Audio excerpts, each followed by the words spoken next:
Hi, welcome. My name is Corey Williams, and I'm a reference librarian here at the Fayetteville Public Library, and I want to welcome you all today.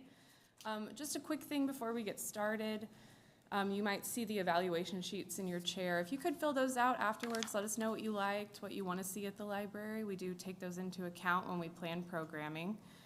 But today, it's my pleasure to welcome Myles Hartman. Myles is a science educator, local naturalist, and enthusiast of all things outdoors. Myles earned his bachelor's degree at Arkansas Tech University in wildlife biology, and then his master's of science education from Pittsburg State University.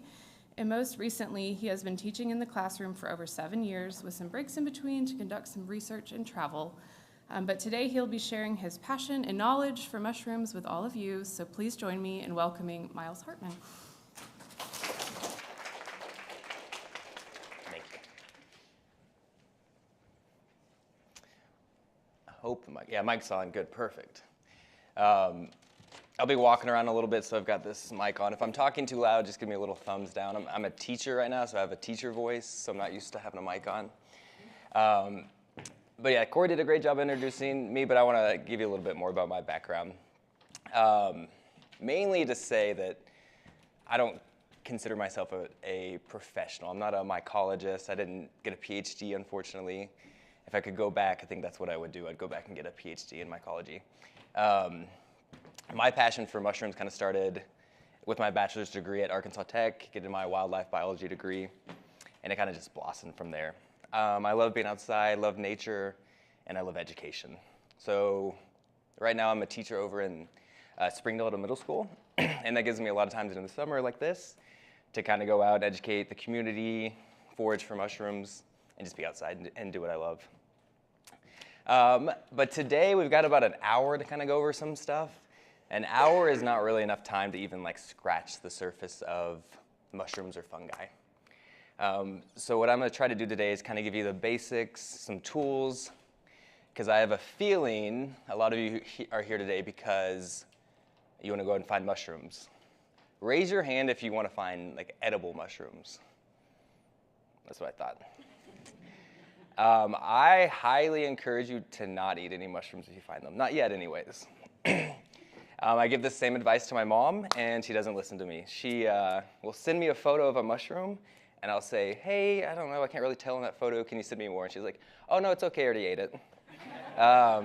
So please don't be like my mom. Please take some advice today, and we'll learn some basics. I'll kind of help you, but you'll have to kind of do some of your own research. There's a lot of other great books, online resources, programs, and I'll do some plugs for some organizations in the area that I know. I am going to pass around some resources. There's a lot more of you here than I expected. So you might share these. If you're in a group, you can kind of share. The first thing I'm going to pass around are these kind of binders. These are a expanded version of what I use in the field if I'm trying to identify new mushrooms. So I'll kind of hand a few of these out. You can just pass them down the rows. Kind of look through real quick.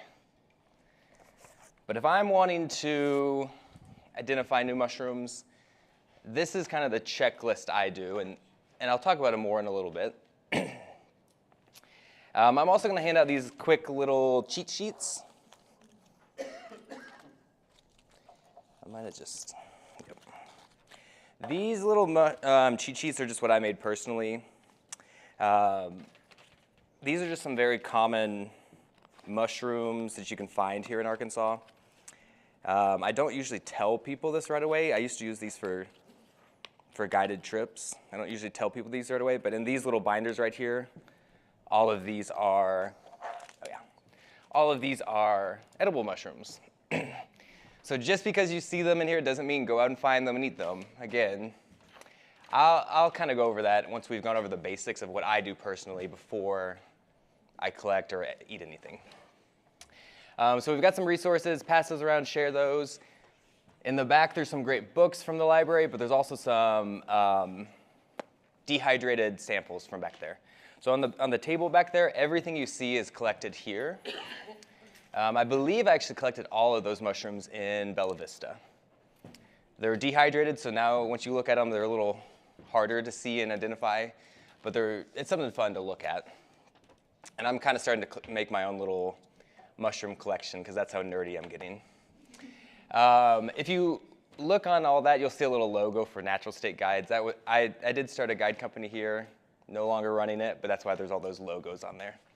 But one of my biggest things during the guiding was people love the mushroom hunts, mushroom walks. All right, but other than that, let's kind of go through this presentation real quick, I guess. These will kind of introduce you to the basics of mushrooms and fungi. But before we can even get started, we kind of need to know the difference between those two terms. So fungi is like the classification. So it's a classification of living organisms like Animalia or plants. So plants, animals, fungi. Those are classifications of living organisms. Mushrooms are just the fruiting body. Mushrooms are just the reproductive structure for the fungi. So most of the life cycle of fungi is underground, where you'll never see them. And only when they want to reproduce, they send up a mushroom. It's not true for all mushrooms, but that's the majority. But a lot of people don't realize how diverse and unique and fun fungi and mushrooms can be.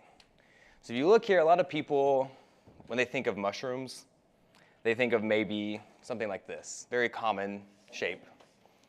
But we'll see today that there is a huge variety, a lot of different types and styles, and I think that's kind of part of the fun of mushrooms. So whenever you are kind of getting started with identifying mushrooms, learning some of the vocab and kind of the structures is really important. That's where those binders, those big binders come in handy. That's what I do. If I wanted to identify something new, I'm writing down characteristics. But knowing some of the structures and the names is kind of the first step. And I'm not gonna quiz you. I'm not gonna go over all these words. I'll actually have a way where I'll share all of these resources with all of you. I forgot to talk to Corey, but maybe if we collect emails or something, I can always send this out. You can have access to all of this. Because again, in 1 hour, there's just not enough time. So whenever you have a very basic structure like this is like some people used to call this like a toadstool. So you have a mushroom and it's this structure, you can identify all of these characteristics, all of these structures on it. But sometimes your mushrooms don't always look like that. And sometimes they're in different stages. So kind of learning the stages and learning some of the words, I would say, is the first step in identifying. This is a really fun one to look at and identify, because this is our most deadly mushroom in Arkansas. This causes the most poisonings in Arkansas for 2 reasons. We have an edible mushroom called a puffball that people like to eat. I think it's in those little cheat sheets. But puffballs are shaped kind of like what they sound like. They're just a little puffy ball. And so people get excited when they find them and they just cook them up and eat them. But sometimes you can mistake this phase of this mushroom for a puffball. So if you're eating a puffball, one of the rules is you have to cut it in half and make sure it's solid. If you cut it in half and see a little mushroom in there, it's probably this. And this is called a destroying angel, which I think is a perfect name for it. I'll have a photo of it in real life later, but it's an all-white mushroom. They grow pretty big. There's a few different mushrooms of this family here in Arkansas, and they're all poisonous. So kind of learning stuff like that is the place to start. Let's see here. So here is our, actually I don't have it on here. Here are 3 different mushrooms from that same family. They're all poisonous, all found in Arkansas.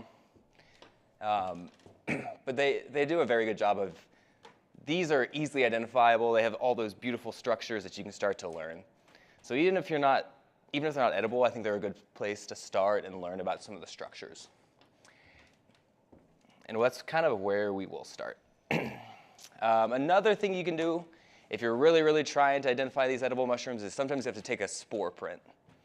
And people think spore prints are difficult. They are not. All you do is like this photo.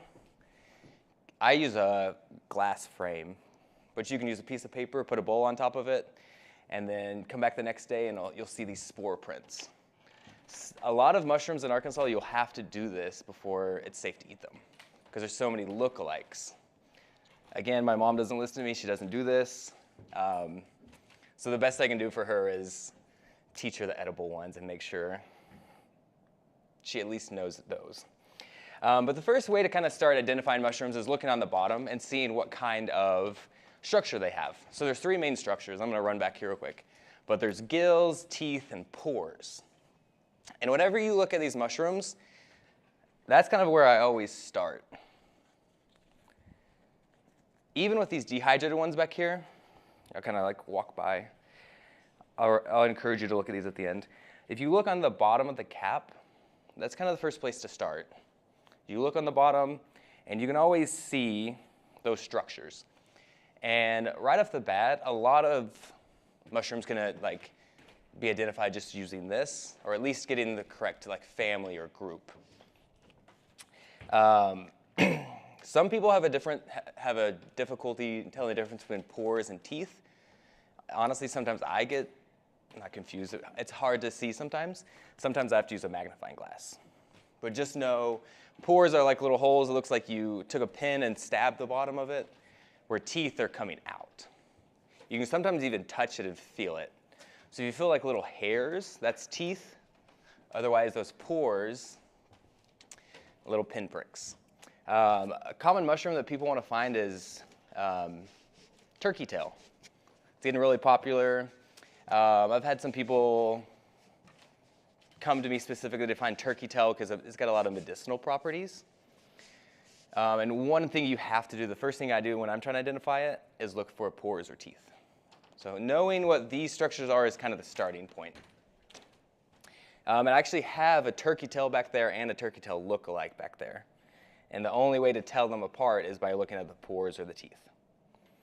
Another thing, once you kind of get a little more into it, once you've looked at what type of attachment they have, you need to see where it attaches. It can either be free, attached to the stem, or actually coming down the stem. And these are just the basics. So you can see why I have those little binders, right?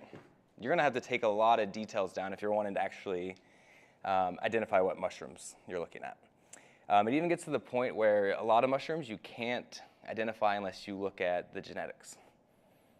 I have a whole group of mushrooms I just call little brown mushrooms. Once I see a little brown mushroom, I'm like, hey, I identified it. It's a little brown mushroom.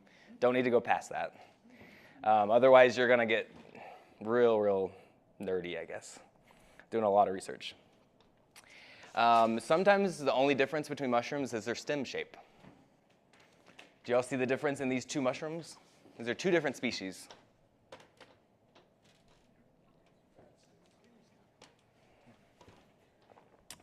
What's the difference in them? Yeah. One is just, it's got this little, it gets a little fatter at the bottom, where this one's kind of the same all the way through. That is the only difference between a very choice edible mushroom that's very delicious and this one that causes kidney failure. So again, don't eat wild mushrooms. I'm sorry if you came here to be like, okay, after this talk, I'm going to go out and find some edible mushrooms. I really try to prevent people from eating wild mushrooms. There are a few easier ones that I can recommend, but you can see how easy it is to get them confused. The problem with this one is that these are very delicious mushrooms. So we'll look at a few more kind of like that. So what's the difference on this one? I mean, it kind of gives it in the, try to look at the pictures first. It kind of talks about it below.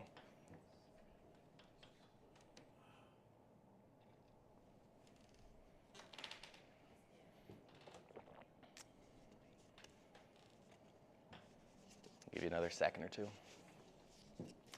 But you can see on here the main difference between these two they're completely different genuses, but the only difference is the skirt, the veil. That's one of those structures we talked about or just looked at briefly. The veil on this one comes down, where the veil on this one is just a ring. That's really the only difference. You can't really use colors on the top of the cap for identification because it could just be the weather or what dirt it grew out of. That can always change. So really the only way to tell the difference is just that little veil on it. Again, this is a delicious edible.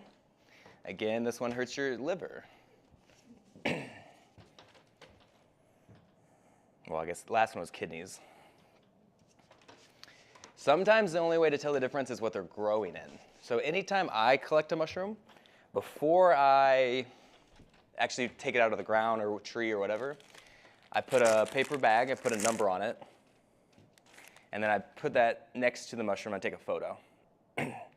That way, once I do collect the mushroom and put it in the bag, I can look at that photo and say, okay, what was it growing on? Was it growing in the grass, the trees, dead wood? What was it growing on? And I'll also talk later about why I use paper bags. Profuse sweating, that doesn't sound fun. At least it's not like kidney or liver, but I still don't want to sweat a lot. This is a great book I definitely recommend. I'm sure it's here somewhere at the library. There's also lots of other amazing books back there. This is kind of like one of my first books that I read and kind of got into mycology. I chose this one from the back. This is the book from here. I just like the title, How to Forage for Mushrooms Without Dying. So this might be a good starting point as well. So these two books can kind of get you started, I think. Let's see here. A dichotomous key, learning how to use one of these is very important. Because a lot of times you're going to have to compare mushrooms and kind of jump down this. Another resource I really like is this website here, mushroomexpert.com. And he does a really good job of using dichotomous keys, if you can see here. It gets more and more specialized, more and more complicated, right? But once I have a mushroom and I've taken the photo and I've written down all the characteristics, I'll take it home, and then this is what I usually try to use to identify. He does a really good job of, once you've kind of narrowed it down, you can usually click on the species, and it has a whole species page. So mushroomexperts.com, great resource. This is, before I eat anything, I use 3 resources, and this is one of the 3 I use. So that's my advice. If you're going to eat something, use 3 resources. What I usually do is I use some kind of field guide. I have a book over there. I use this website, and then I usually, this might not be the best thing, I usually use Facebook. But there's 2 or 3 people on Facebook that I trust. A lot of my training was from a guy locally named Jay Pitts. This is where I'm going to do my plug. I did an Arkansas Master Naturalist program here. I'd highly encourage that. If you really want to get into mushrooms, look into Arkansas Master Naturalist. It's a great program. It's not just mushrooms, but you make some good resources using it. So book, website, Jay Pitts or Facebook, someone like that. Then you can maybe consider eating something. Again, don't be like my mom. Don't take a photo and then tell me you ate it before doing the 3 steps.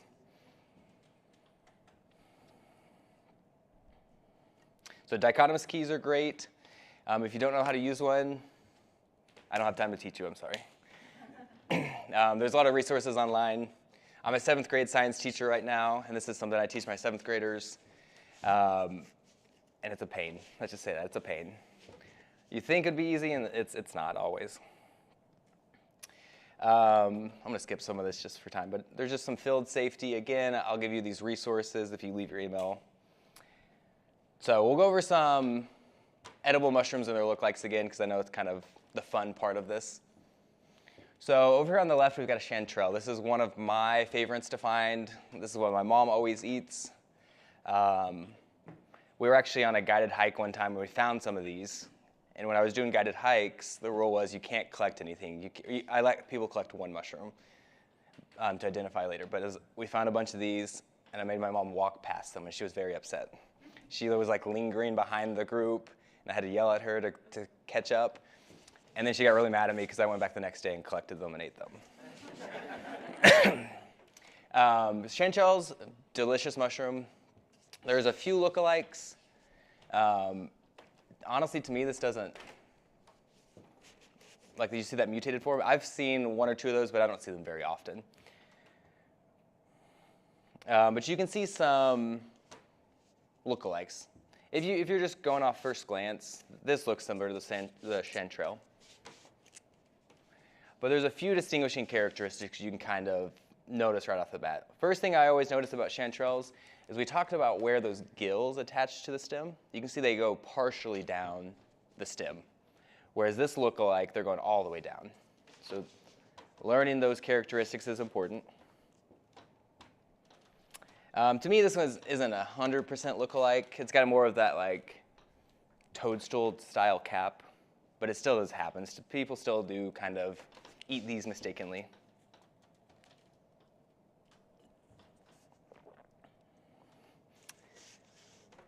These are even called false chanterelles, and I can kind of see it. Again, the coloring on the top of the cap, you can't always go off of. Sometimes they're just completely that same orange, not that reddish color. But starting to find a mushroom you want to eat and comparing it to the lookalikes is what I always do first. If you're going to eat something, make sure you know what the lookalikes are. Later, I'll recommend a few mushrooms if you're wanting to really go out, just because they don't have a lot of lookalikes. But before I eat anything, I study every single lookalike, even if I personally don't think they look that similar.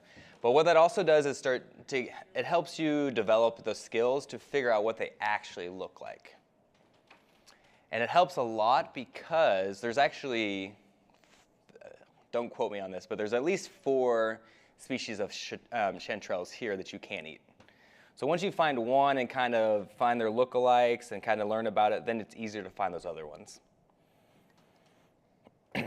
So here's another one of the chanterelles. This is a white one. I've never found this in Arkansas, but I know it does occasionally show up.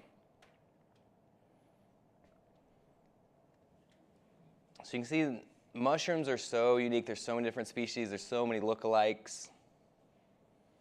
The woolly false chanterelle. So they didn't get super, their namings, if their common names are not always the most unique, let's say that. There's the false chanterelle and the woolly false chanterelle. Again, we saw this one earlier. This is that one that we saw where the lookalike just had a little bit different stem. It was a little bit enlarged. So you have to make sure for these edible mushrooms you know their characteristics. I actually personally don't even eat this mushroom if I find it wild, just because it does still look so similar to its lookalikes. I found enough stuff that I don't need to risk it, let's say that. It's easy enough to pass by and find something else.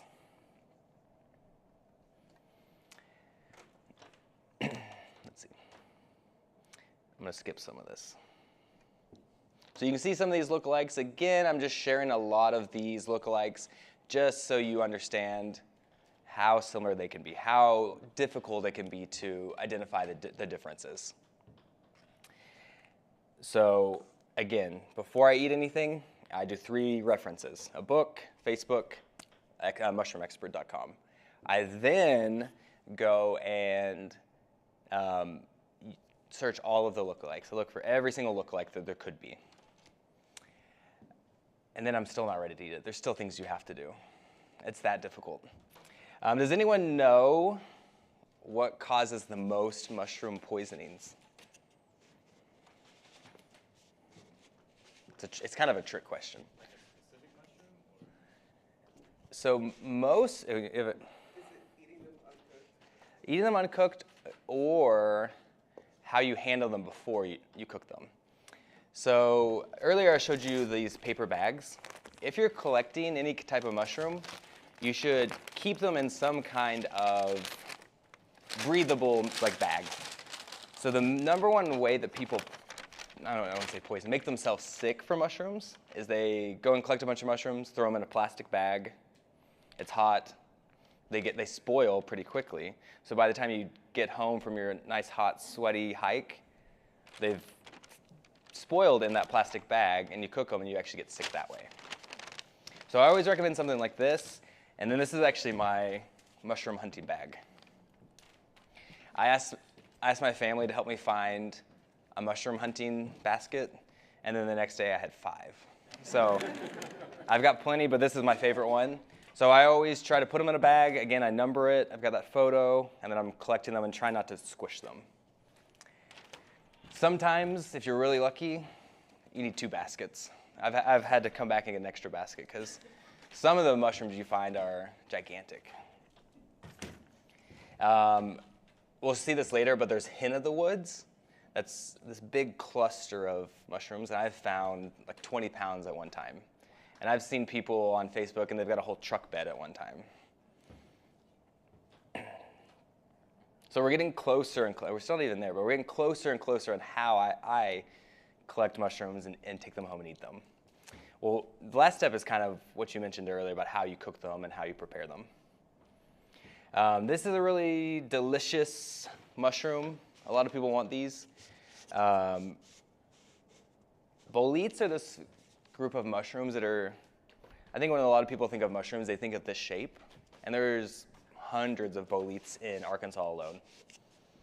So I don't eat a lot of these again, but they are a great family of mushrooms. Let's see here. So with these boletes, you can kind of see some distinguishing characteristics. So we talked about how to look at the lookalikes, but something you also need to do is figure out what characteristics are unique to that mushroom you're trying to identify. And it can be something as simple as this, right? You're going to have to get really close and look at the stem, and you can see the structure on the stem, and you can see how the stem doesn't actually really attach directly to the cap.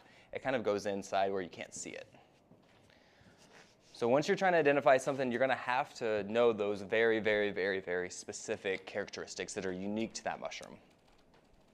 And again, sometimes that still doesn't even completely isolate that one mushroom. Sometimes that gets it to where now you can use that dichotomous key to now separate it from some more until you get narrow it down.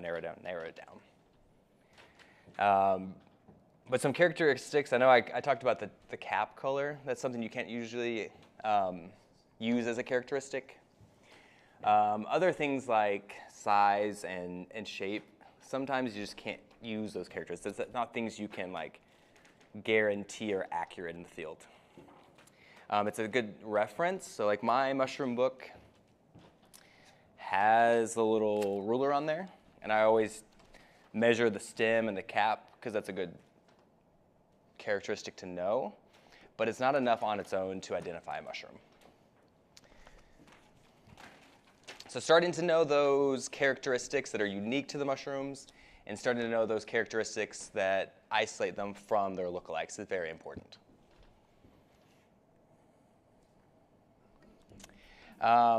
There's some lookalikes for the king bolete, and this is actually really cool to me. Some mushrooms, they stain whenever there's any pressure on them.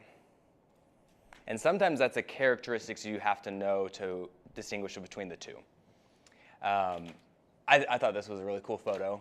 You can actually take like a pencil, like this is not ink, you can take like a stick and spell on there.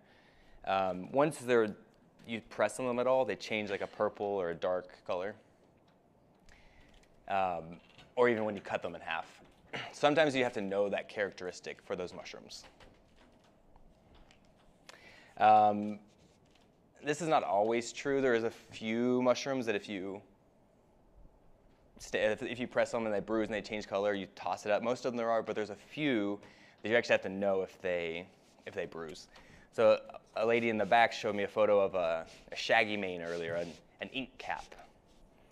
And it's a really unique mushroom that's really cool.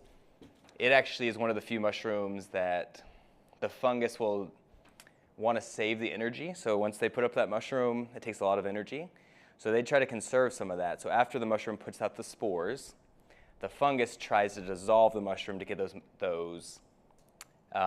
energy back. And with that one, the shaggy mane, if you press on it, it'll turn a dark purple, and that's a characteristic you need to know to identify it. It is an edible mushroom. Everyone in Arkansas is all crazy about morels.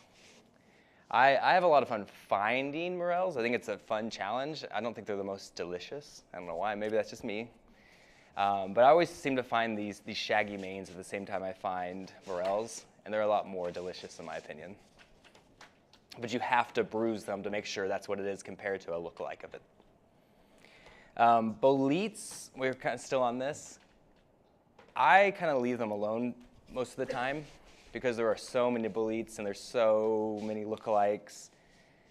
So if you're just getting started, I would encourage you to kind of stay away from these boletes. There's a ton of edible boletes in Arkansas, but there's a ton of lookalikes as well. So beginners, I say stay clear from these. They're really, really fun to try to identify. So if you're really wanting to work on your skills to identify mushrooms, I would grab a few of these and work through that dichotomous key and kind of start there. But for edible, don't start there. Let's say that. I don't know if any of y'all see that binder, or it's all in the binder on the back. Then the very last things that I do on the binder is where you taste it. So it's not encouraged to taste mushrooms if you don't know what they are. But for some boletes, once you get it narrowed down to just 2, the only way to figure out what exact species it is to taste it. And I hate telling people this. Again, it makes me nervous to tell people this. So I was taught that you can taste any mushroom, even if it's poisonous. As long as you don't ingest it, actually swallow it, it won't make you sick. So you can taste it and spit it out, and it won't make you sick. I rarely do that, but there are a few boletes that you have to taste and figure out what the taste is before you can identify it. There's also smell. Smell is important, but smell is another tricky one because like a guidebook might say like, oh, it smells earthy. And earthy might be a very different smell for different people. Or one of my favorites is a lot of guidebooks says it smells like store-bought mushrooms.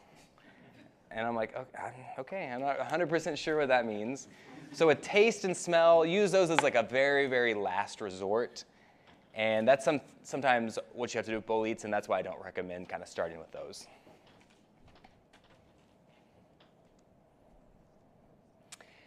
So here's another lookalike. I've never seen these in Arkansas, but they do occur. Sometimes you have to touch the mushroom and feel it and see the texture, or this one, like the slippery jacket, will actually stick to your hand because it's so slimy. It is edible. I usually stay away from ones like this because textures are important to me. But yeah, taste, feel, smell can all be characteristics to help you identify mushrooms. Again, last resort. That's why it's in the back of those binders, very last thing I do. A lot of the times, 99% of the time, I don't have to get to those 3 characteristics. Here's just another lookalike.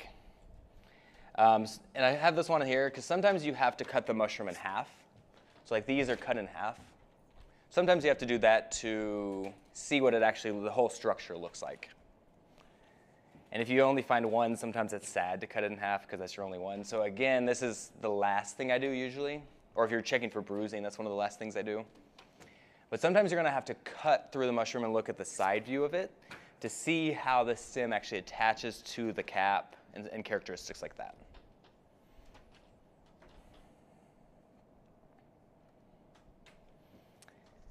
Again, see here's one of those strong peppery taste.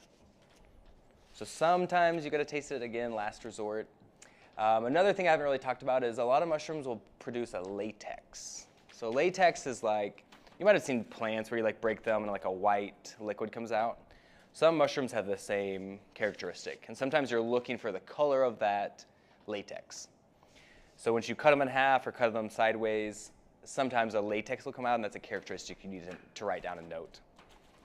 I just lost my train of thought. Latex. I'll come back to it. I'll get to it. These are one of my favorites to find here in Arkansas. This is probably what I eat the most, these oyster mushrooms. They have a few lookalikes, but once you figure out some of these characteristics, they're pretty isolated from their lookalikes. But oyster mushrooms, it's funny to me, we have a summer oyster that comes out in the summer. We have a fall oyster that comes out in the fall. We have a winter oyster and a spring oyster. So we have an oyster for every season. And they're all delicious. Winter oysters are some of my favorites to find because they're out when a lot of mushrooms are not out. And they like the cold, which a lot of people don't realize about mushrooms, but in Arkansas, we have edible mushrooms all year round. You just got to know where to look, got to know what you're looking for. But these are something I kind of hunt for in the winter. With oysters, where they're growing is very, very important. So the different species like to grow in different trees or different dying logs versus living trees. So knowing what they're growing on is very important for identifying oyster mushrooms. So again, take that photo. Before you cut it or pull it up or anything like that, take a photo, make sure you've got your bag labeled. It's just a good practice to do. Another thing that's really important before you collect it is in my basket I'll bring a knife and I'll bring a little trowel. If the mushroom's growing out of like a dead log, kind of like this or a tree, you usually just cut it off with a knife. But if it's coming out of the dirt, actually dig down and dig out some of the dirt, because a lot of times the structures under the soil underground is what you need to identify that mushroom. So you can see this lookalike here. It's a little darker brown, but that is not a characteristic you can necessarily go off of. Some of the different oysters for different seasons are different colors. But where they're growing isn't important. So if you see something growing on a dead conifer, that might be the first kind of flag of, hey, this might not be an oyster mushroom. Because oysters like to live on a lot of oaks and elms and stuff like that, alder trees. So where they're growing, I kind of wrote down the colors here. The color of the mushroom's not as important, but something that is very important, and this is what I was going to say earlier and I forgot, is when you do that spore print, the color of the spores are very important. So if we went way back to the beginning, there's different shapes of spores you can see and different colors of spores you can see. I'm not going to go all the way back. Another thing this makes me want to talk about is with mushrooms, there's different categories. There's poisonous, they're going to make you sick. There's not edible, which just means you can eat it if you really wanted to, but it's probably going to taste like a rock or a piece of wood. One of my favorite mushrooms to find, it's called a cracked cap polypore. And on the top of it looks like tree bark, and if you touch it, it's as hard as wood. So that mushroom is classified as not edible because it's too difficult to eat. Even if you cooked it, it would be too hard to eat. I've seen them they grow on the sides of trees, and I've seen little kids climbing up the mushrooms because they're that hard and that stuck to the tree. So there's poisonous, not edible. There's edible, just meaning that's okay. And then there's choice edible. So choice edibles are your morels, your oyster mushrooms, your king bolete, stuff like that. So this is an edible mushroom, so it's not going to make you sick if you mistake it for the oyster mushroom. So that's why oyster mushrooms are a mushroom that I consider kind of a beginner mushroom if you're going out to forage. Because some of the lookalikes, they're not super lookalike, but they're also not going to make you sick. You're just going to eat it and be like, why did Myles recommend this mushroom? It tastes like dirt. So if you're eating something that doesn't taste good, that might be an indicator you got the wrong one. If anyone finds this mushroom, call me. I've been hunting for this mushroom and I can't find it, but this is a hedgehog mushroom. Really cool mushroom, it's pretty unique looking for Arkansas. Again, one of the distinguishing characteristics and why I think it's called the hedgehog is if you see on the bottom of the cap, you see all those teeth coming out. You can see it a lot better in that picture up there. So it looks like a little hedgehog. Apparently they're delicious, I don't know. So there's no serious lookalikes for this. So it's a good beginner one as well. Oh, maybe I'm just sending on a wild goose chase also.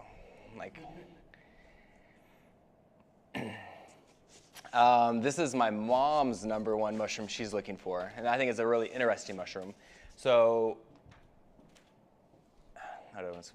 this mushroom over here grows pretty commonly in Arkansas. You can find these all the time. I find these a lot, but I don't find the lobster version of it. So what's unique about this mushroom is this mushroom will pop out of the ground, and then another mushroom will grow on top of it. Another mushroom will parasitize it, and that's when this mushroom turns that like lobster color and it actually tastes like lobster, apparently. I don't know. So I think it's just a very interesting mushroom to know that sometimes mushrooms aren't helping each other. Sometimes they're fighting. So once that other mushroom grows on top of it and parasitizes it, it changes the structure and makes it edible. Over here, it's not poisonous, but it's not even, it would be classified as edible, but not choice. Not until it actually comes in contact with that other mushroom does it become a choice edible. It's another good one. I'm sharing some of these with you because of this right here. Nothing else really looks like it. Once you see this bright orange and that shape, it's pretty unique. I wouldn't say nothing looks like it. There's some other orange mushrooms that people might confuse. But as soon as you look at like kind of the base of the cap and there's not any gills or teeth, because that other mushroom's growing over it, that kind of distinguishes it from a lot of the other orange mushrooms.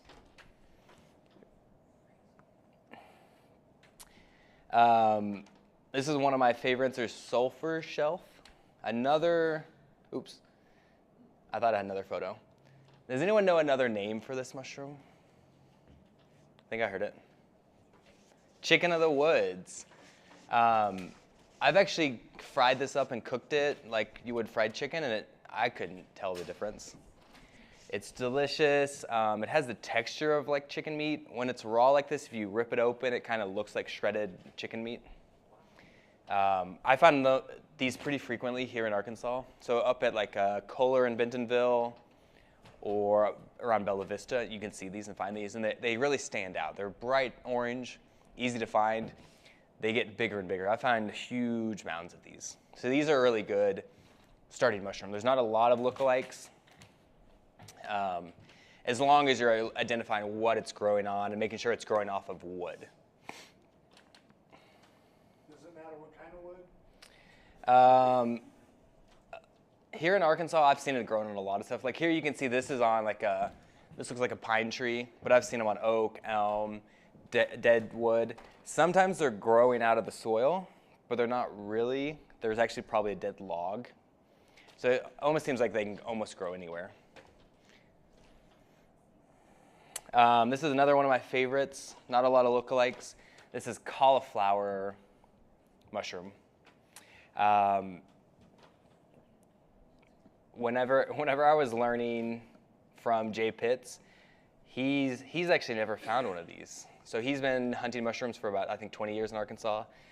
And I asked him how often he goes and hunts for mushroom, and he says out of 365 days of the year, he probably goes 300 days of the year. And he says he's never found one of these. So my claim to fame is I found these. And as soon as I found it, I took a photo and sent it to Jay. They're delicious. They're in these little ribbons. They don't have a lot of lookalikes. Their main lookalike, though, is I've actually got some back here. And to me, they're not super lookalike. But there are these coral mushrooms.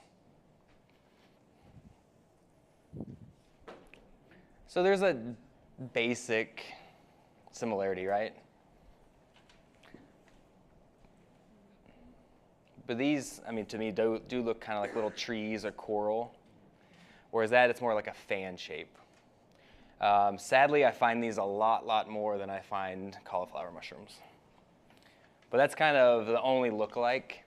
I think these, if you eat them, they'll just upset your stomach. So again, this is another great starting mushroom. But at the same time, I might be, again, sending you on a wild goose chase because they're hard to find. I've got another little slideshow I'll go through, but I want to see if we have any questions or if we want to go over anything before I kind of move on. Yes? Are there any mushrooms that are dangerous to touch when you're collecting them or classifying them? No. So another thing I always carry in my basket are like wet wipes. The only worry kind of with that is if you get a bunch of stuff on your hand and then you eat something or touch your eye or something like that. So after I handle any mushroom, even if it's edible, I use wet wipes. But again, like I don't recommend this, but you can taste and it still won't make you sick. It's not until you actually ingest the mushroom meat that you actually get sick. When you talk about them being poisonous, is that just to humans? Do animals eat them in the wild? So yeah, dogs get poisoned by mushrooms a lot. There are some mushrooms that are poisonous to humans and not other animals. So I've heard people be like, oh, turtles are eating it or deer are eating it, so it's fine to eat, and that's not a good reference. That's like a folk tale. Or do you eat something, or do you just like throw it back out? Yeah, so if you do eat a poisonous mushroom, you go to the hospital and they can handle it. So a lot of the times you're only going to get really, really sick if you don't do anything about it. Is there a home app like PlantNet that you can take a picture and it identifies a mushroom? There are. So I use an app called Seek. Seek, S-E-E-K, Seek. But it S-E-E-K. But Seek. But it doesn't do a great job with mushrooms.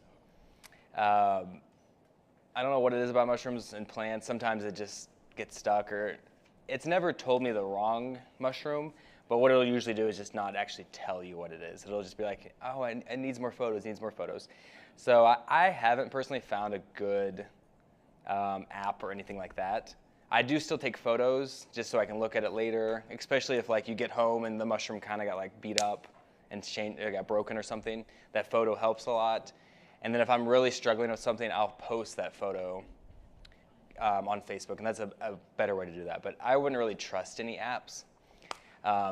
There's apps. I also love birds.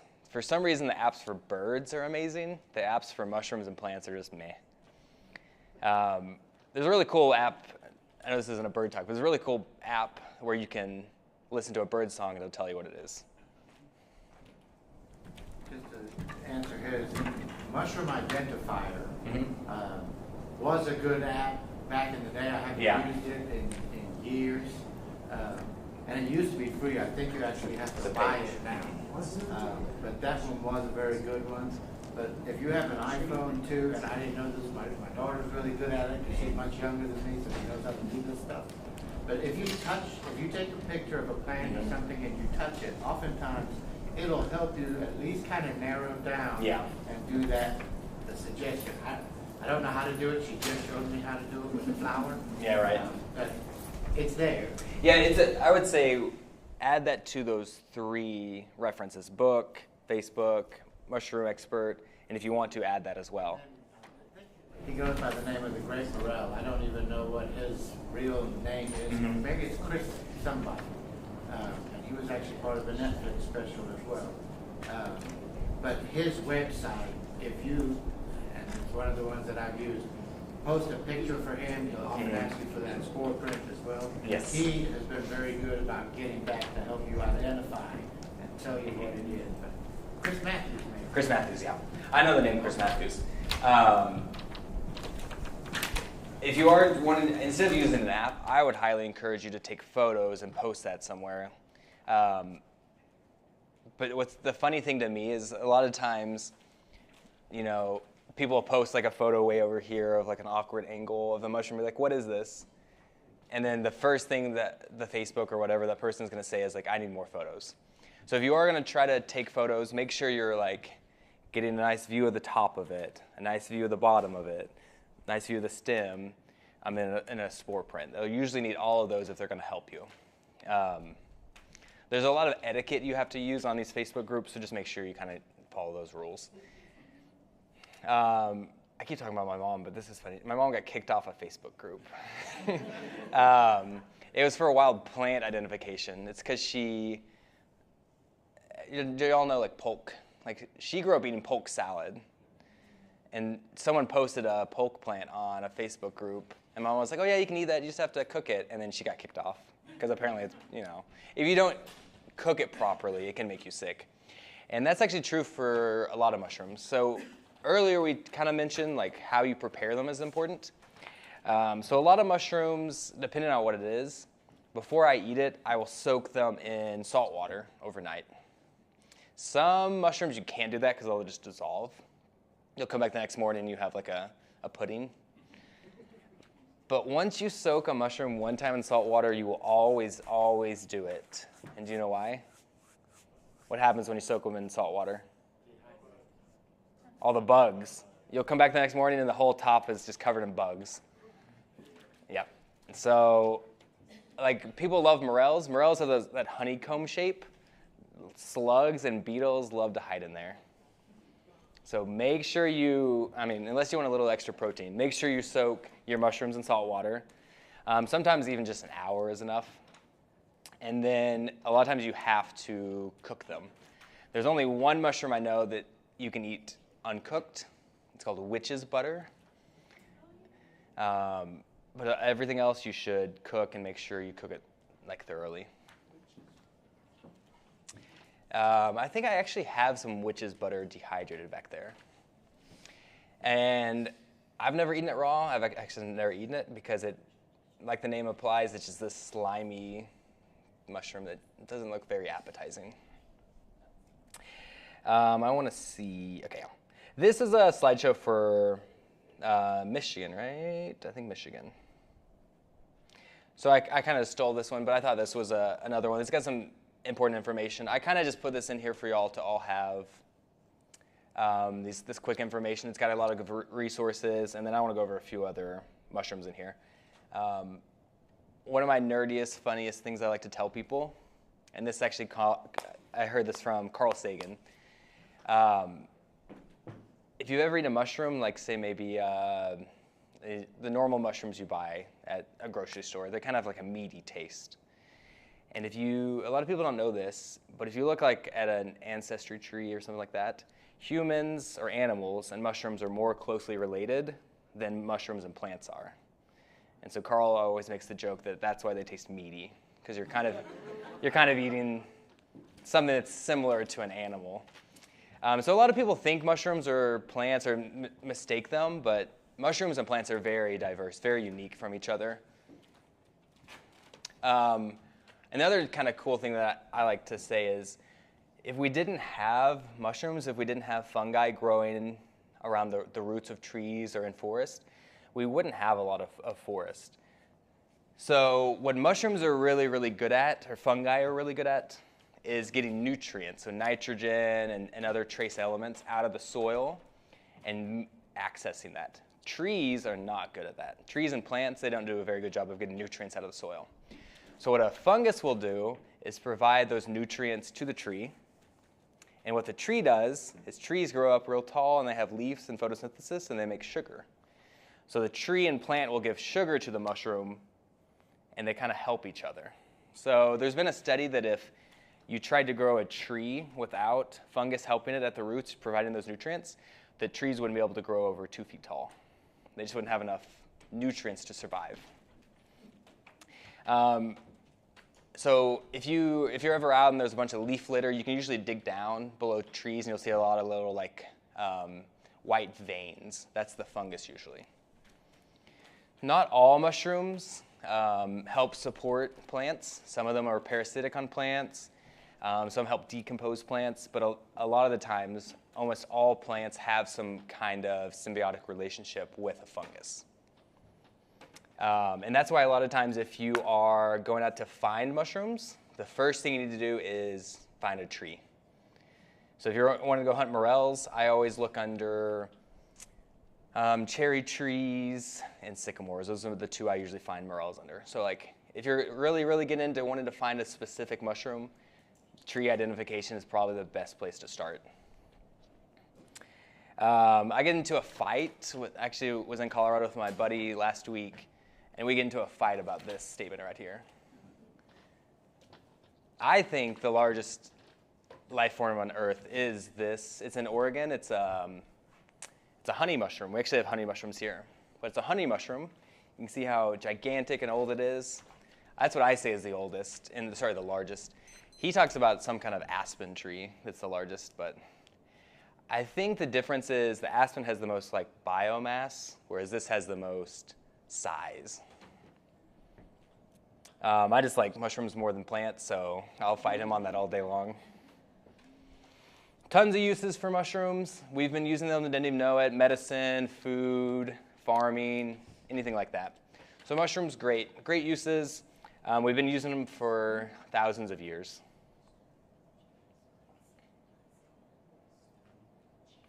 There's some foraging tips on here. Again, it's kind of what I went over. I've only got most mushroom poisonings are just stomach problems. Usually they didn't report them. But if you do eat something and your stomach starts to hurt, if you really don't know what mushroom you ate, I would encourage you to go to the hospital. The sooner you get treatment, the sooner your liver and kidney will be back to normal. So you can see here, some types of mushrooms contain poisons that can kill you, but only if you wait for 3 days. This number is in here, so you'll have access to that. That's probably usually the first thing I would do if you're feeling sick is call that number, because they will have a lot more knowledge on mushroom poisonings than if you go to the local hospital. They might not know what it is right away. So there's some do's and don'ts, but I'm going to skip some of this. Again, know your trees. I'm a little lacking in this sometimes. I just know the trees that morels grow under. The rest of the trees, I'm like, I don't care. The growing seasons are important. This is another thing that helps you identify mushrooms, because if you find something and it's out of season, you probably didn't find what you think it is. Again, this is from Michigan, so these are not exact. I would say take anything on here and shift it to the left.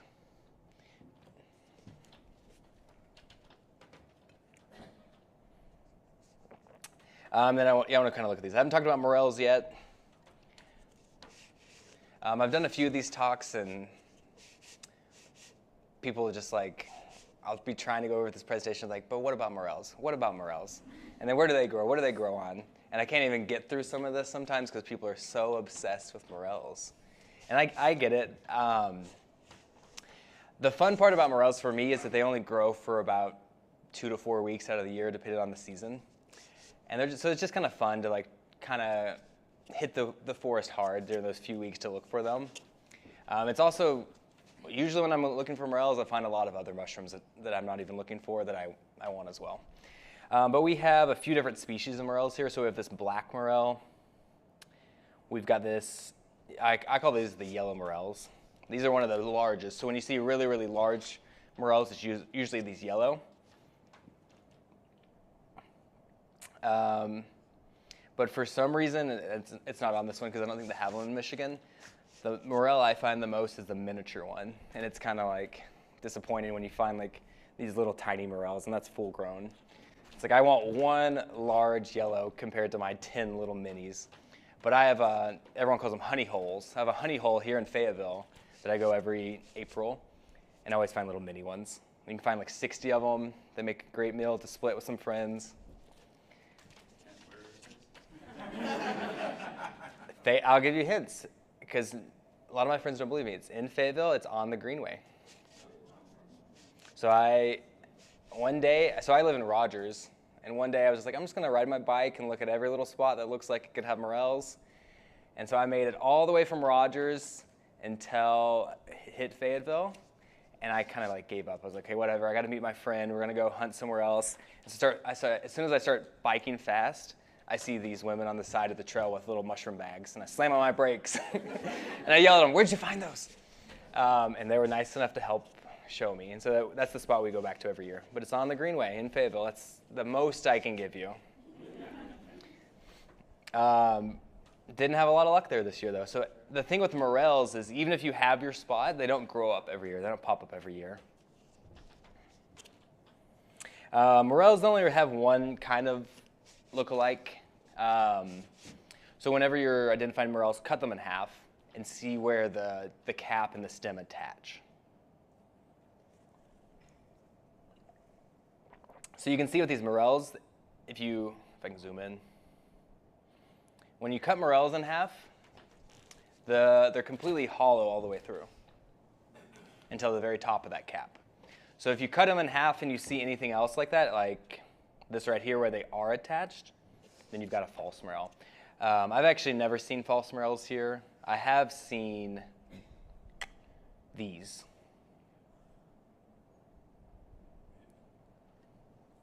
This is like a super controversial mushroom here in Arkansas. They grow the beefsteak morel.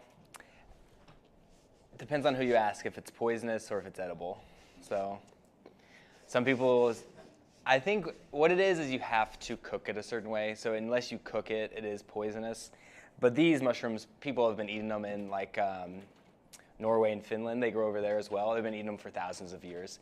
This is actually a mushroom that's part of a festival over there, so it is edible. You just have to make sure you're cooking it properly.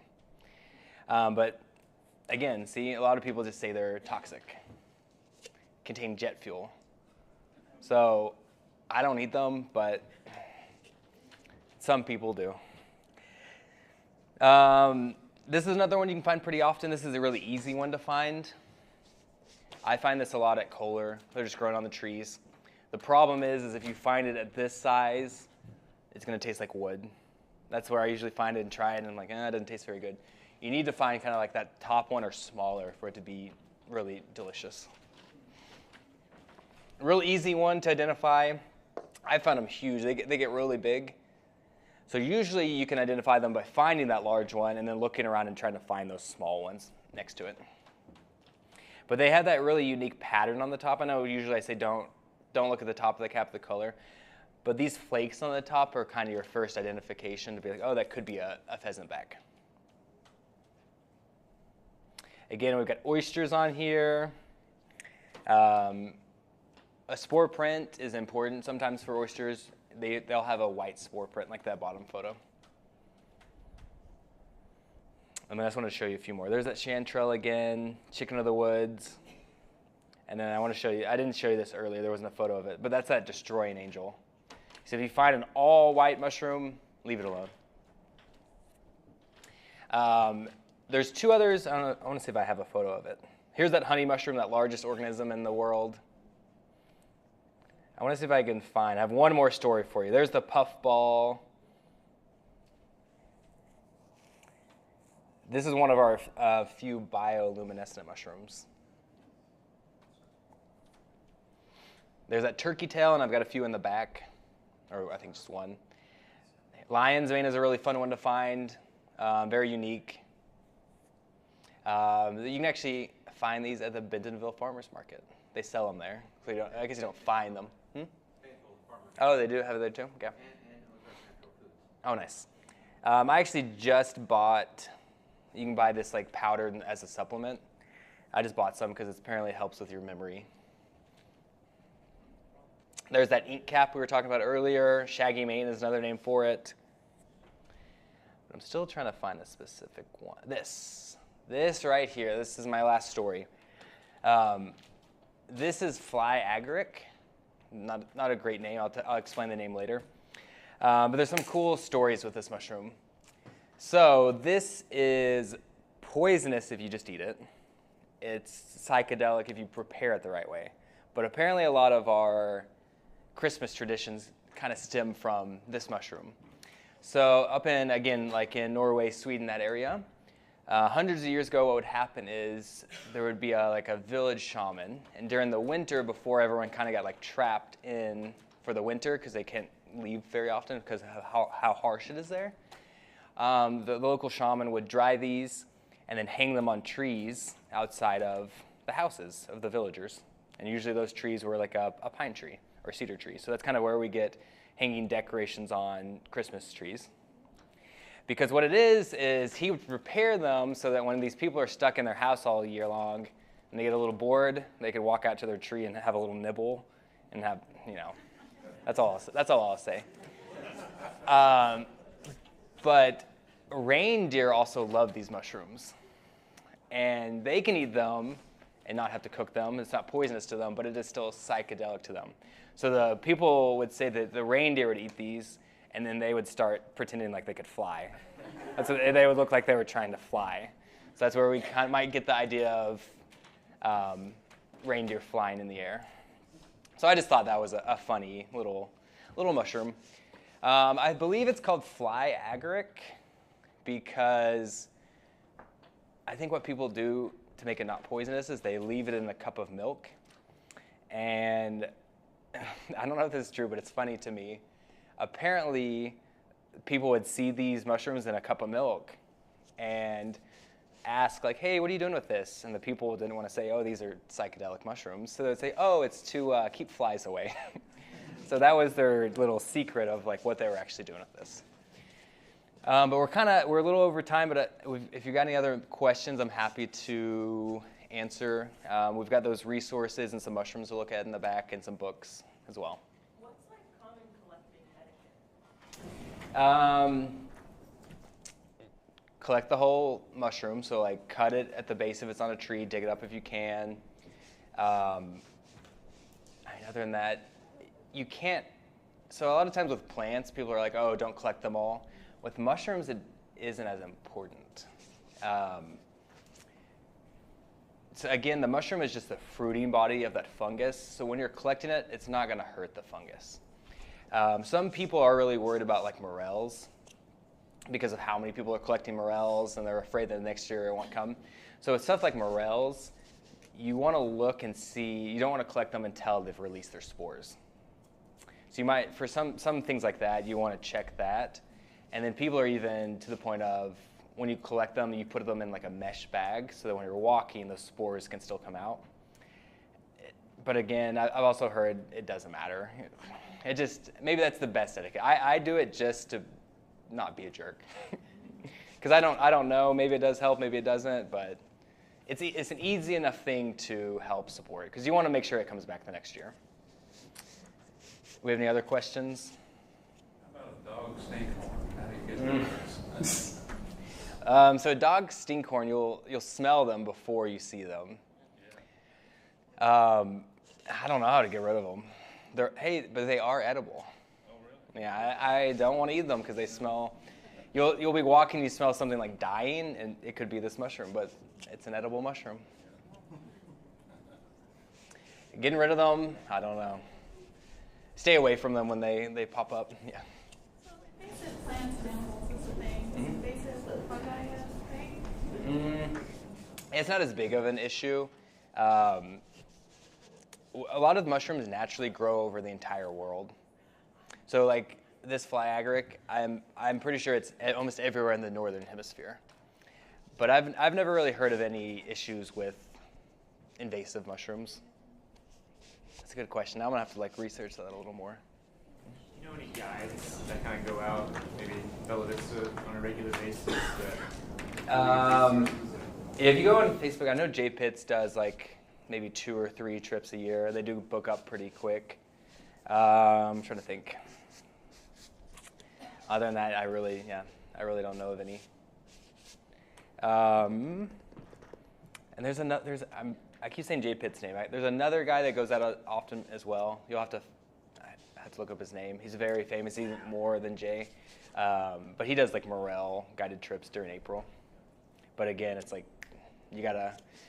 we tried to get Chapel Roan tickets to the AMP, and I was 11,000 in queue. So it's kind of like that. Like you're gonna have to get on it pretty quick. Actually, my cousin Ira Bowen also does trips. Okay. Yeah, he does guided trips. Here locally? Yeah. Okay. Bother him. What's your preferred method of cooking and eating them? You did what, like fried chicken? Yeah, so chicken of the woods, I'll kind of like put it in flour and fry it. But a lot of times it's just cut them thin, cook them in butter. A lot of times the mushroom is the flavor I want. I don't want to hide it in something. There is one mushroom, so there's they're called wood ear mushrooms. You can find them pretty common here. I'm actually sad I don't have it in here. But wood ears you find all the time, grown on trees around here. They feel like your ear. They look like your ear, kind of. So if you find one, you can identify it. That's one that I prepare differently. Most mushrooms, when you cook them, they shrink. That one doesn't. So I make sure to cut it to the shape that I want it to like to eat it, and then they do really good in like ramen, something like that, or a stir fry. For those, how do you know like when it's too late to get them? Because you know, like when they're like fresh, they like they got that nice like little feeling, but then they start to kind of dry out. When is it? I always err on caution, so if it's dry or looking weird, smelling weird, if it's gooey, anything like that, if it's anything that you're questioning at all, I leave it alone. Because you can always, if you find the dried ones, you're going to have to probably just wait for the next set. They come out like in clusters, every few weeks. But the wood ear is something that'll pop up even in the winter. If they're not like the texture of your, feel like your ear, leave it alone. If there's any weird smell, any weird coloration, leave it alone. Sometimes like you can cut it off, but it's kind of a gamble. Any other questions? Then I would encourage you all kind of look at those resources, look at the mushrooms in the back, and look at the books. Corey, do you have something? And there's an email list in the back. I'll send this out. There's a few other things that I didn't go over, so I will send out all of this right here. These are just kind of my resources, my email, and stuff like that. But these links are those 2 presentations and a few other helpful links like this. Thank you all for coming. If you have any other questions, let me know.